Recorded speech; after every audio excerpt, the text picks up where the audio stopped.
Octane নাকি petrol, বাইকের জন্য কোনটি ভালো? বর্তমান সময়ে মোটরসাইকেল চালকদের মধ্যে একটি সাধারণ প্রশ্ন প্রায় শোনা যায়, বাইকের জন্য অকটেন নাকি পেট্রোল, কোনটি বেশি ভালো?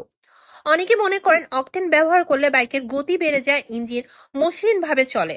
আবার কেউ বলেন পেট্রোলই যথেষ্ট, অকটেন ব্যবহার শুধু খরচই বাড়ে।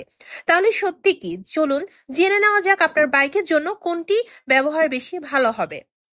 বাইক বিশেষজ্ঞদের মতে বাইকের ইঞ্জিন যেভাবে ডিজাইন করা হয় সেটি নির্ধারণ করে কোন ফুয়েল উপযুক্ত। সাধারণত 100 সিসি থেকে 150 সিসি বাইকের জন্য অকটেনের প্রয়োজন পড়ে না। এসব বাইকের ইঞ্জিন কম্প্রেশন রেশিও কম থাকে, ফলে পেট্রোলের স্বাভাবিক পারফরমেন্স দিতে পারে। অন্যদিকে হাই পারফরমেন্স বা রেসিং বাইক যেমন 200 সিসির উপরে, যেগুলোর কম্প্রেশন রেশিও বেশি, সেগুলোর জন্য অকটেন ব্যবহার করা ভালো। অকটেন দহন প্রক্রিয়াকে আরো নিয়ন্ত্রিত করে, ফলে ইঞ্জিন হিট কমে এবং পারফরমেন্স উন্নত হয়। তবে একটা ব্যাপার সবসময় মাথায় রাখতে হবে, কম সিসির বাইকে অকটেন ব্যবহার করলে ক্ষতি না হলেও বাড়তি কোনো উপকার মেলে না। উল্টো কিছু ক্ষেত্রে অকটেনের রাসায়নিক উপাদান ইঞ্জিনে কার্বন জমার আশঙ্কা বাড়তে পারে। এছাড়া পেট্রোল ও অকটেনের দামেও কিছুটা পার্থক্য রয়েছে। বর্তমানে বাজারে অকটেনের দাম প্রতি লিটারে প্রায় 126 টাকা, যেখানে পেট্রোলের দাম প্রায় 122 টাকা।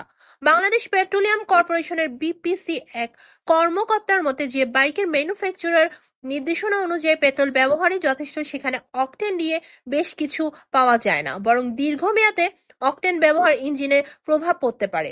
AB news desk report.